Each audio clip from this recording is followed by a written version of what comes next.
Okay, let us begin with our metta practice.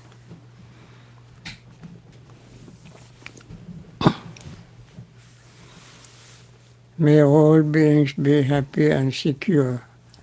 May all beings have happy minds. Whatever living beings there may be, without exception, weak or strong, long, large, medium, short, subtle or gross, visible or invisible, living near or far, born or coming to birth, may all beings have happy minds. Let no one deceive another, nor despise anyone anywhere. Neither from anger nor ill will should anyone wish harm to another. As a mother would risk her own life to protect her only child, even so towards all living beings, one should cultivate a boundless heart. One should cultivate for all the world a heart of boundless loving friendliness, above, below, and all around, unobstructed, without hate or resentment, whether standing, walking, sitting, lying down, or whenever awake. One should develop this mindfulness. This is called divinely dwelling here, not falling into erroneous views, but virtuous and endowed with vision, removing desires for sensual pleasures. One comes never again to birth in the womb. We all know our instructions, and we spend the rest of the time, at least until we begin our talk, we continue this time in silent meditation. So when we end this, after ringing the bell, we start our talk as usual. So let us continue our practice now.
dukkha pattaca nidukkha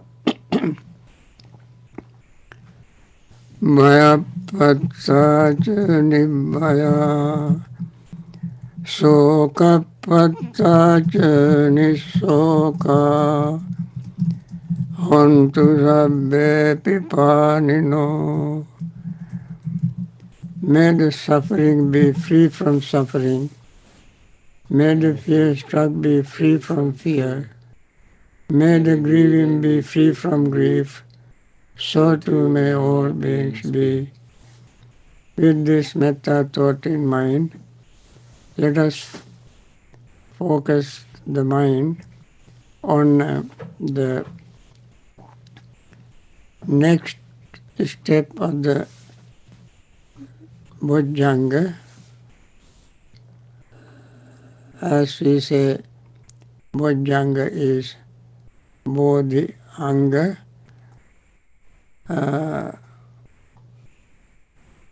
Limbs of enlightenment.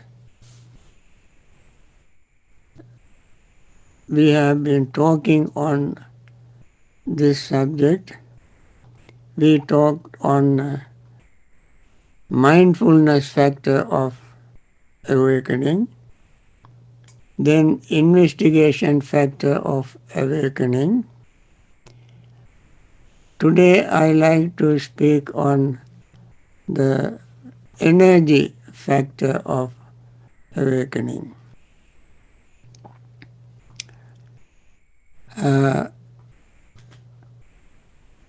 When we do investigation, we derived a lot of energy from investigation, because when we investigate, it is just like digging a gold mine or gems mine. When we dig gold mines, more gold we see, the more energetic we will be, more enthusiastic we will be to dig more. When we dig gem mine, when we find a very precious gem, then we dig more. When we dig a diamond mine, when we find one diamond, we find more enthusiastic, more energy, of course in that case more greed arise in our mind. Similarly, when we investigate Dhamma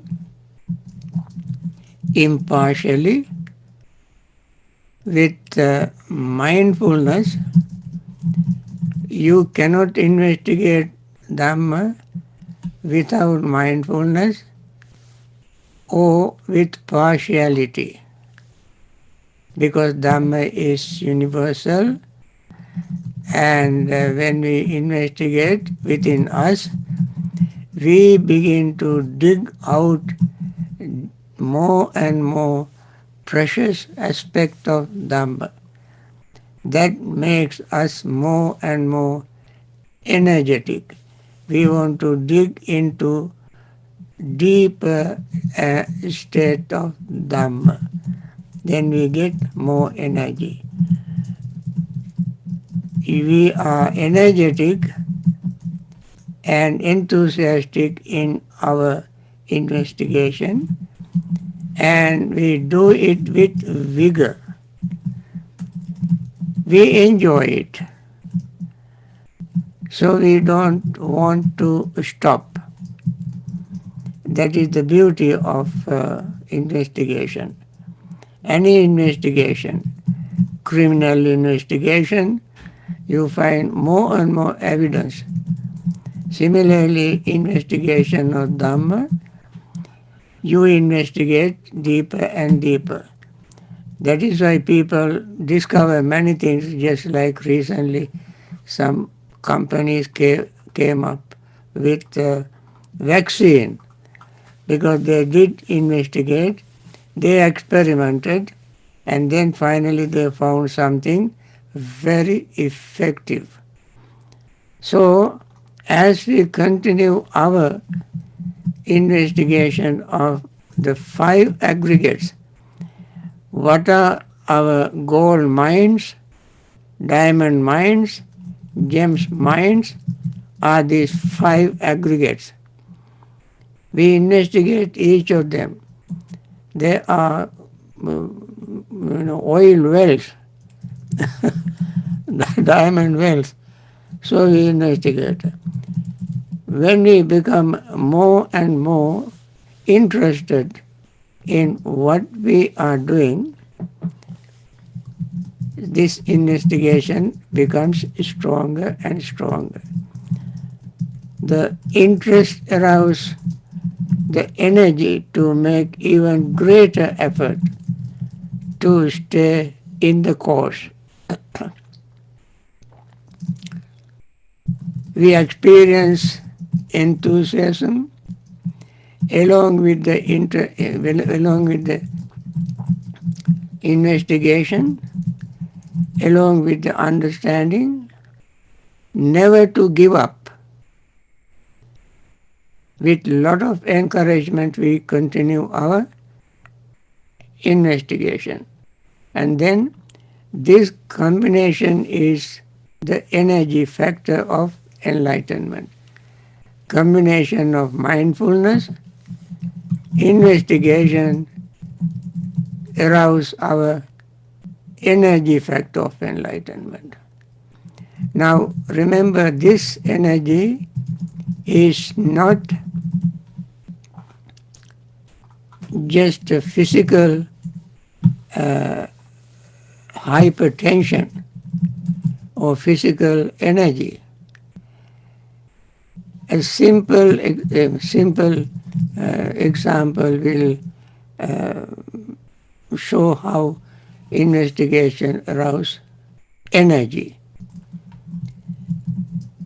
When we watch with mindful attention,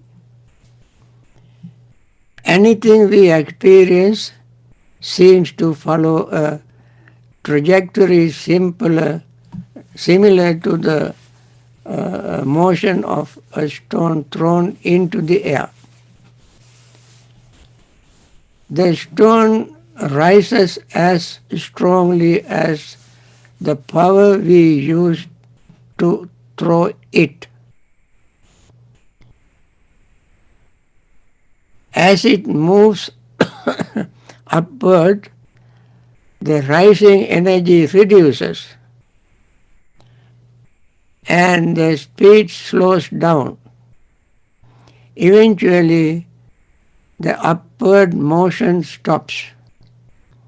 Finally, the stone reverses the course and falls it to the ground.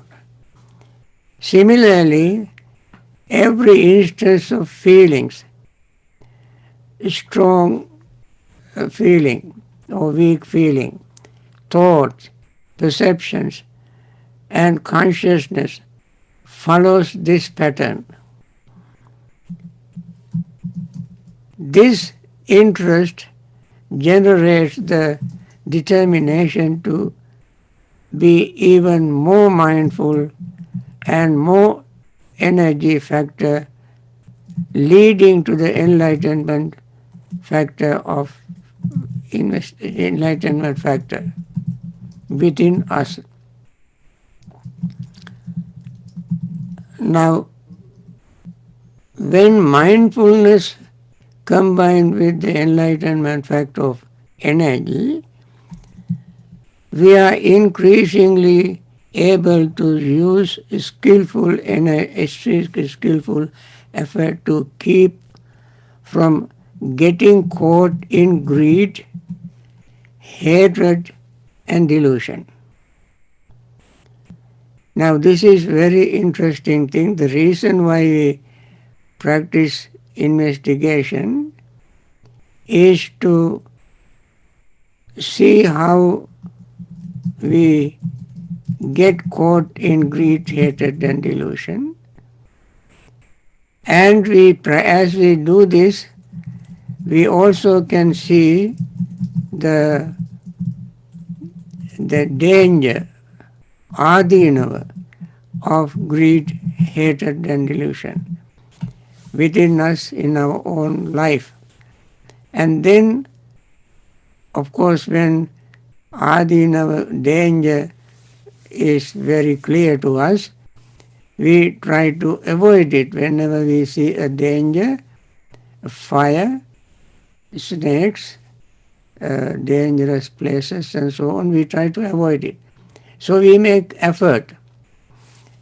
You remember when we were talking about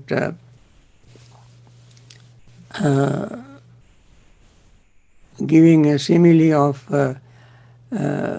vijnana, consciousness.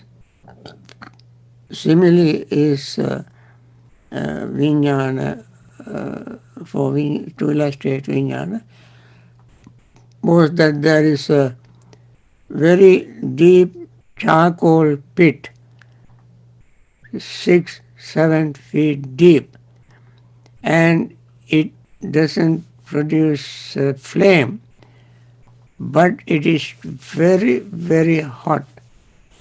And a man, young, who wants to live, not to die, happens to pass by that charcoal pit.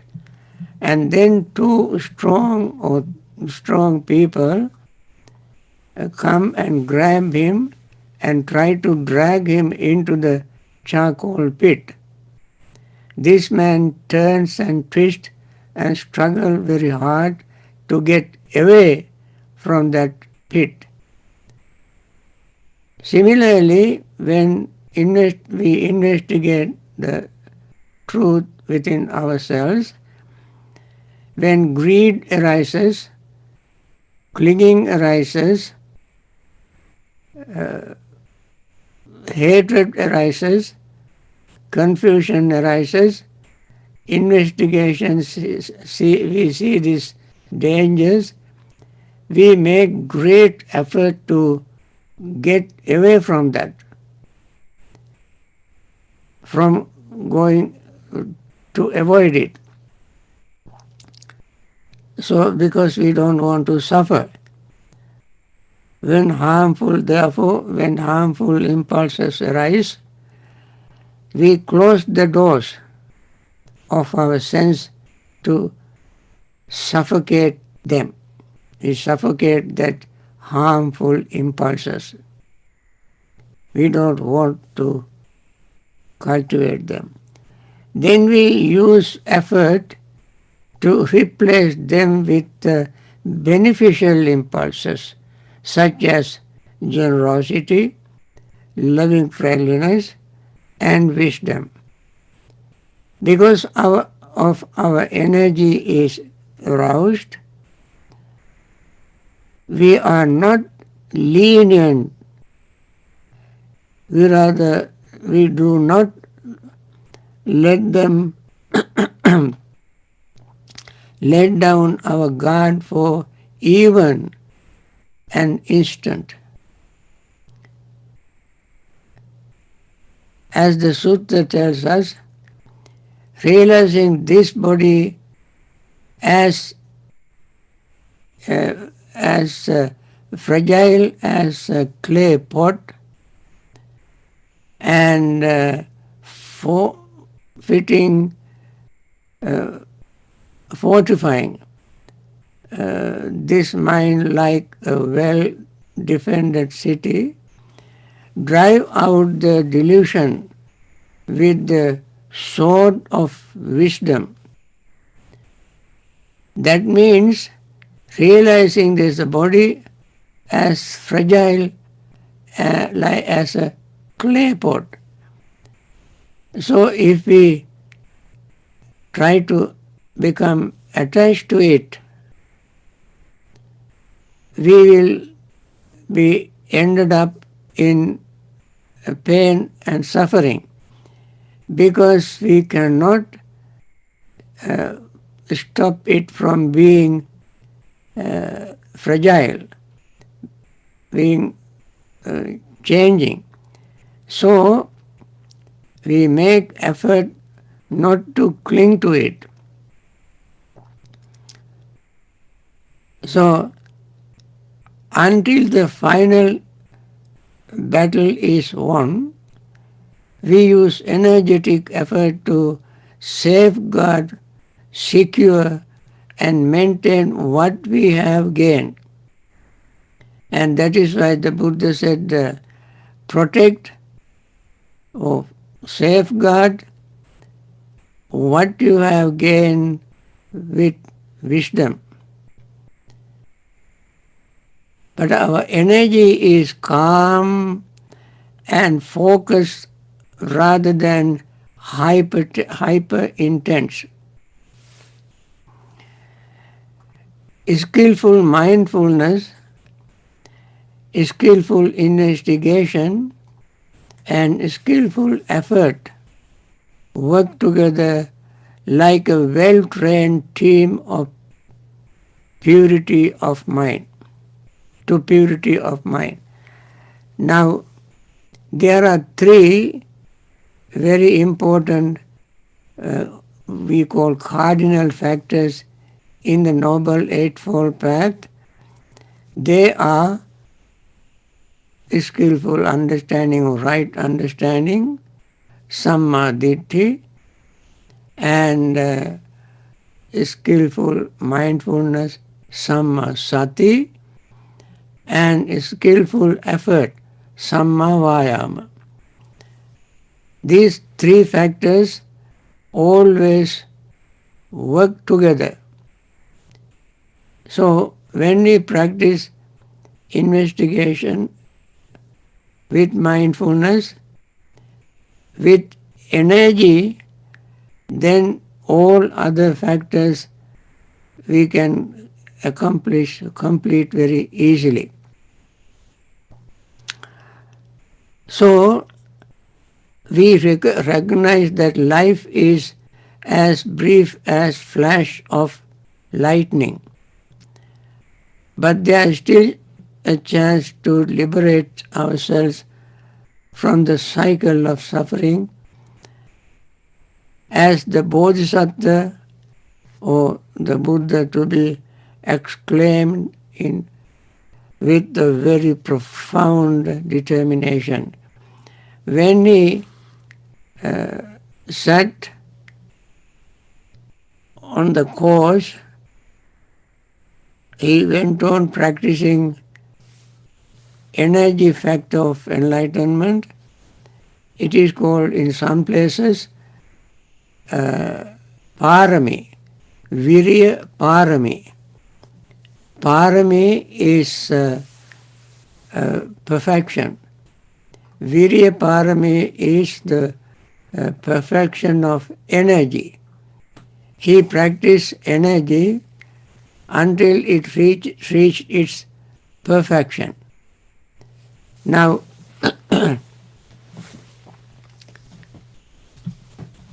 then when he sat under the Bodhi tree, he said to himself, "Let my blood dry up, my flesh wither away, my body be reduced to a skeleton. I will not give up what humanly can be attained. Upasisatu mangsalohitam. Yantang purisathamena, purisaviriyena, purisaparakkamena, apapunitva vriyasa santhanang bhavishyati." In Pali he said. So, energy factor is so important in all spiritual practice.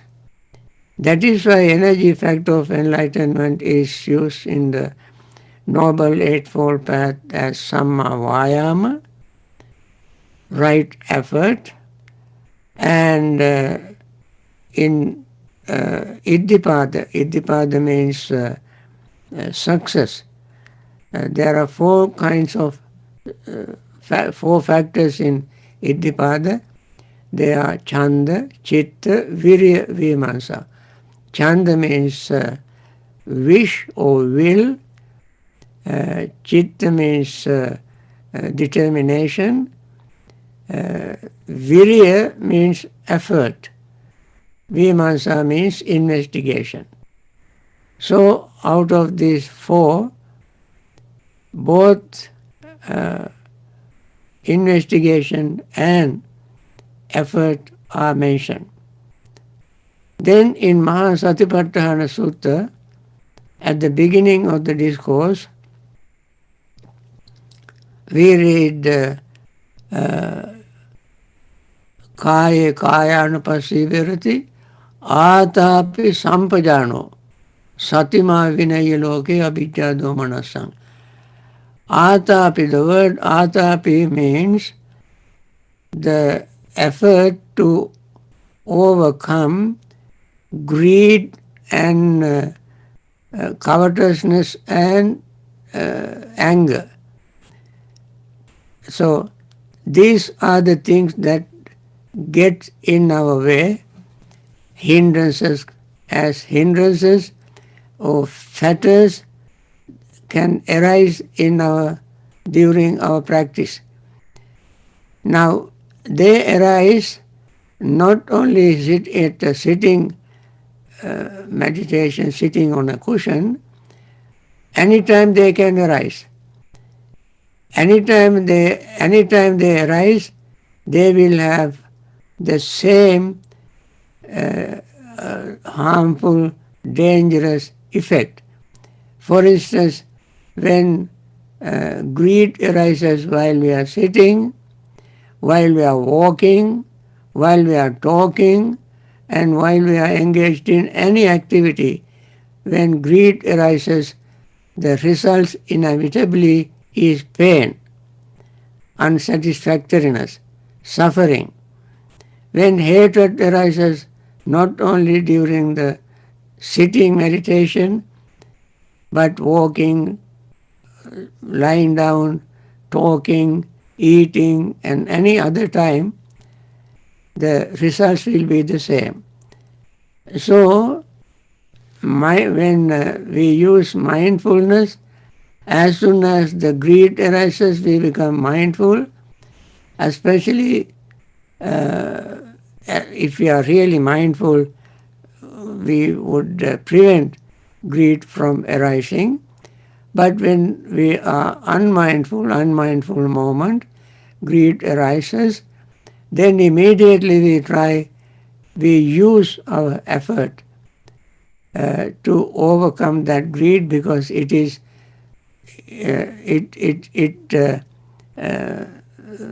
inherently brings us pain and suffering. So similarly hatred. Therefore, this is not something that we do only in sitting in one place. So atapi sampajano, that is with the mindful effort to overcome greed and grief. Then in Indriya means faculties. There are Saddha, Sati, Virya, Samadhi, Prajna faculties. Among these faculties, one is Virya, faculty of effort. Then Bala, when the Virya increased more and more, it turns into a strength, Bala.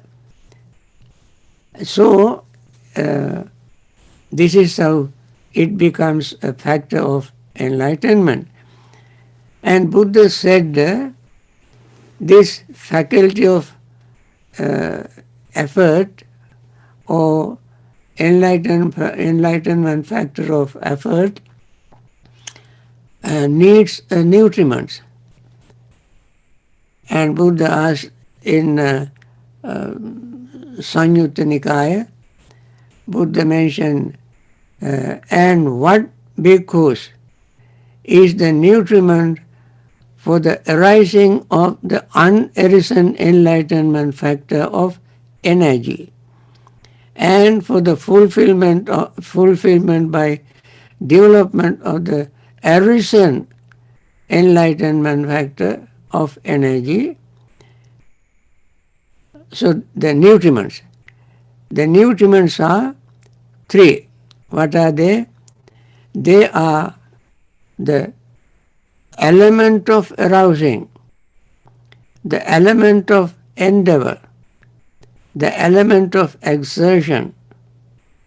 Frequently giving careful attention to them is the nutriment for the arising of the unarisen enlightenment factor of energy, and for the fulfillment by development of the arisen enlightenment factor of energy. Now, these are called elements. They are called Arambha Dhatu, Nikkama Dhatu, and Parakrama Dhatu. Arambha Dhatu means beginning element. That is, sometimes, people,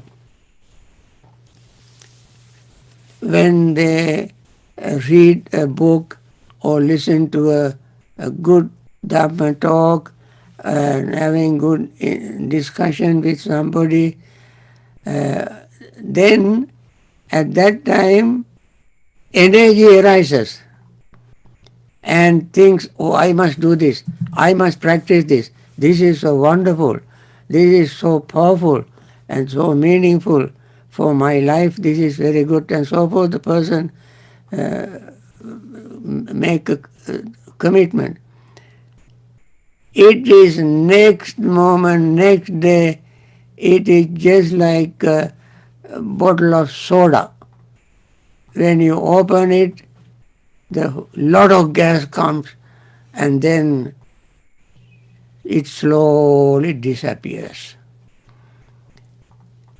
So, Arambha Dhatu is just like the gas coming off the bottle of soda as soon as you open it.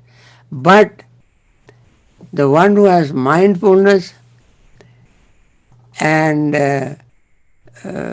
understanding would not let that energy disappear. That person keep practicing it again and again. That is called Nikkama Dhatu. Nikkama means proceeding. You just don't stop right at the beginning. You want to continue it with the same enthusiasm, with the same determination, you continue. That is called Nikkama Dhatu. Nikkama Dhatu means elements.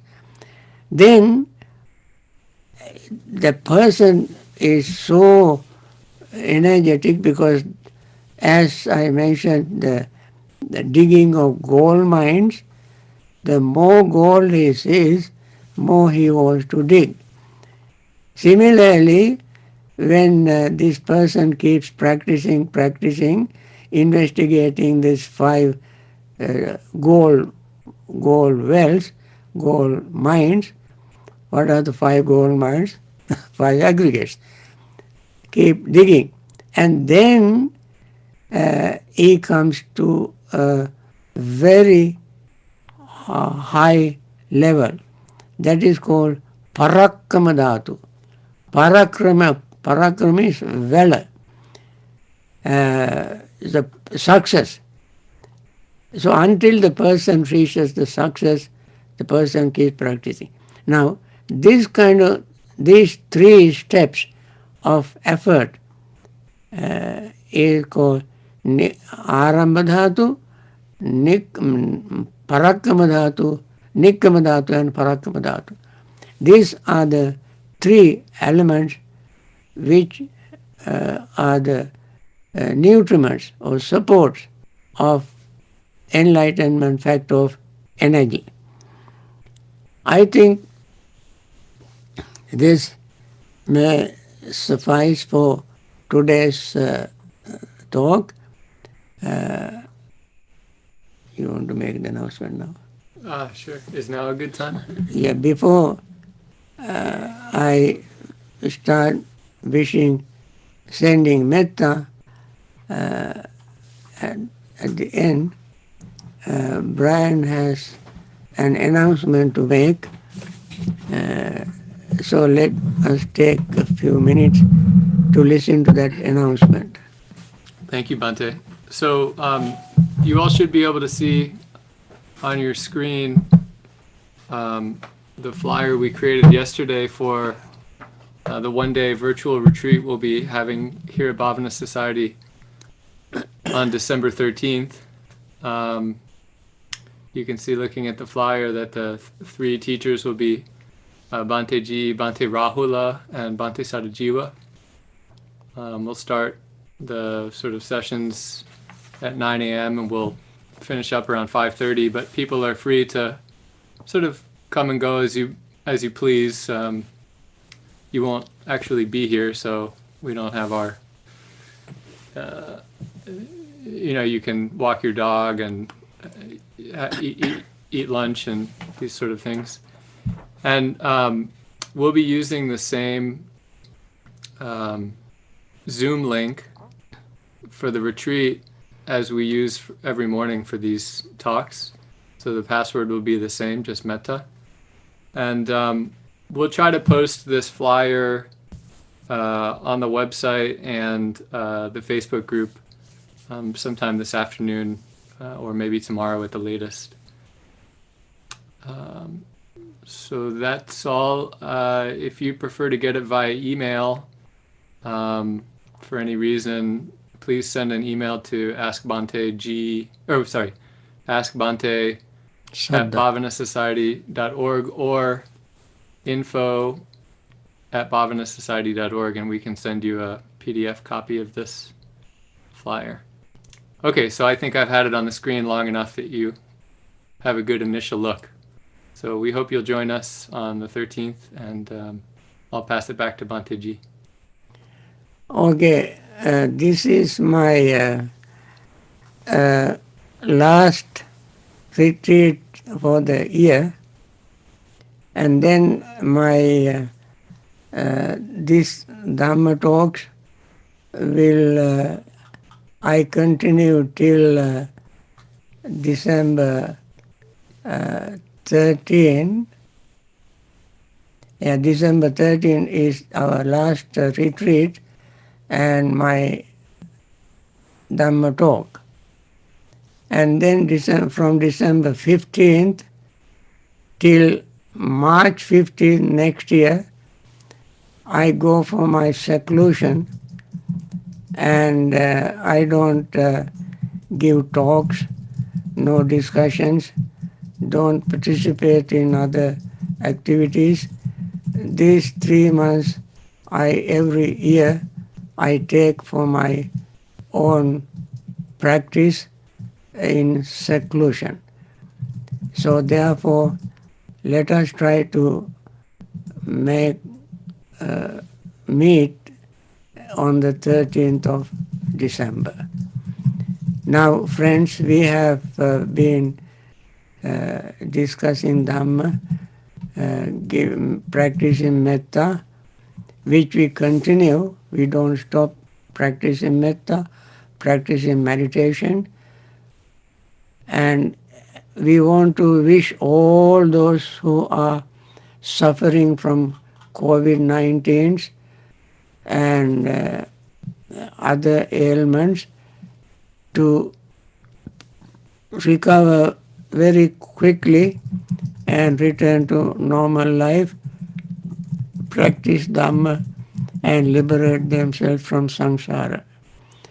And there are many friends, my friends, and their loved ones have passed away.